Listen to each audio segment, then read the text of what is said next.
ఇబ్బంది పెట్టేటువంటి ప్రయత్నం చేస్తున్నారు. నాకెందుకు ఈ శిక్ష, నేనేం చేశాను, నా ఈ హింస ఏంటి అని చెప్పి దువ్వాడ శ్రీనివాస్ మాట్లాడుతున్న పరిస్థితి.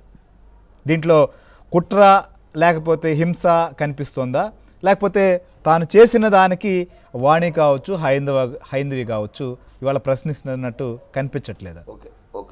ఇక్కడ ఒకటండి, దువ్వాడ శ్రీనివాస్ దాంట్లో ఒకటైతే స్పష్టంగా కనబడుతోంది, జగన్మోహన్ రెడ్డి భావజాలం కనబడతా ఉంది.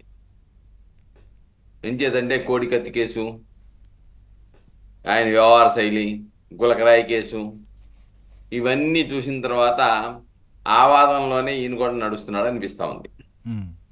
ఏం చేద్దంటే అసలు ఈయన ప్రస్తుతం యొక్క అధికార పార్టీకి కుట్ర చేయవలసిన అవసరం ఏంటి? ఓడిపోయిన వ్యక్తి, రాష్ట్రంలోనే వాళ్ళ పార్టీకి 11 సీట్లు రాలే, మిగతా వాళ్ళు దాంట్లో ఎంతమంది బయటికి పోతానికి సిద్ధంగా ఉన్నారో తెలీదు. పార్టీ మనుగడకే ముప్పు వాటిల్లుతున్న పరిస్థితుల్లో ఆయన్ని వైదొలిగించుకోవాలి, ఆయన మీద రెచ్చగొట్టాలనే ఆలోచన ఉండదు. ఏం చేద్దని ఇది కుటుంబ వివాదం. కుటుంబ వివాదాన్ని ఎవరో అధికార పార్టీ వాళ్ళు లేకుంటే టీడీపీ వాళ్ళు వచ్చేసి వాళ్ళ భార్యని వాళ్ళ కూతుర్ని రెచ్చగొట్టవలసిన అవసరం లేదు. మీ మధ్య వివాదం నువ్వు చెప్పిన దాని ప్రకారమే 2 సంవత్సరాల నుంచి మీ కుటుంబ వివాదం జరుగుతుందని చెప్పావు. నీకు భోజనం పెట్టలేదన్నావు, ఎక్కడెక్కడో తింటున్నా అన్నాడు. ఇంతకాలం నేను భోజనం చేస్తుంటే నన్ను ఎవరు పట్టించుకోలేదన్నారు, భోజనం చేశాడో లేదో. మీ దగ్గర ఆల్రెడీ వివాదం ఉంది. ఆ వివాదం యొక్క ఈ రోజున విస్తృత రూపం దాల్చిందంతే. దానికి ఎవరు రెచ్చగొట్టవలసిన అవసరం లేదు. దీన్ని రాజకీయ రంగు పొలవలసిన అవసరం అంతకన్నా లేదు.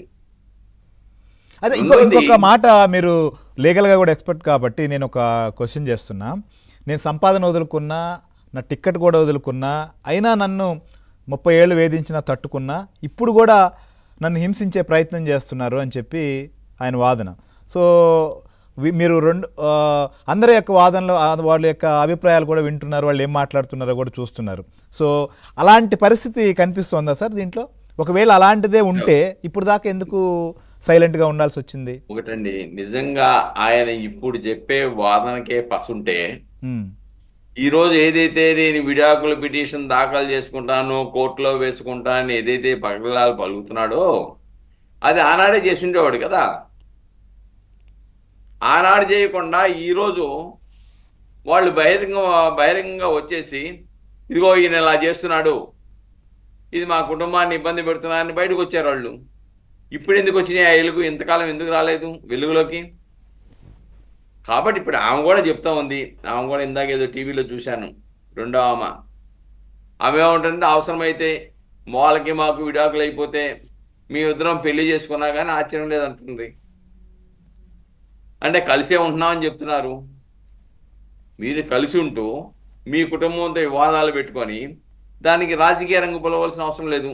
ఇంకోటి ఏంటి చెప్తున్నాడంటే ఆయన, దువ్వాడ శ్రీనివాసు నన్ను అరెస్ట్ చేయించగలరు, నేను ఫిర్యాదు ఇస్తే పోలీసు వాళ్ళు చర్య తీసుకోలేదు, అచ్చెన్నాయుడు గారు చర్య తీసుకోవద్దని చెప్పాడు, నన్ను రేపు మీద కేసు పెడతారేమో. పెట్టరేది.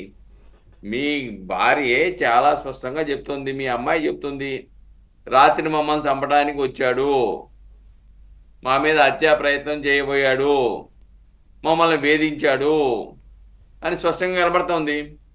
పోలీసు వాళ్ళకి ఏముంది, ఆమె ఫిర్యాదు ఇస్తే తినాడు 7 కడతారు. అలానే కొత్త చట్టం, కొత్తగా మారినటువంటి భారతీయ న్యాయ సంహిత ప్రకారం గతంలో 498 ఏముండేది, ఇప్పుడు 85 సెక్షన్ కింద పెట్టేస్తారు. దాన్ని చంపుతామని బెదురున్నారని చెప్పేసి సెక్షన్ పెడతారు. ఇవన్నీ ఆధారాలు ఉన్నాయి కదా. నువ్వు ఇక్కడ వివాహ భార్య ఉండి విడాకులు తీసుకోకుండా ఇంకోళ్ళతో ఉన్నప్పుడు అది మానసిక వేధింపే వస్తుంది, క్రూయల్టీ కింద వస్తుంది. క్రూయల్టీ మీద కేసు కట్టొచ్చు కదా. సుప్రీంకోర్టు ఇచ్చినటువంటి జడ్జిమెంట్ ఉంది, మేము చేసింది ఏం తప్పు కాదన్నట్టుగా మీ మాధురి మాట్లాడుతున్నటువంటి పరిస్థితి, కొత్త భాష్యం కూడా ఏదో చెప్తుంది.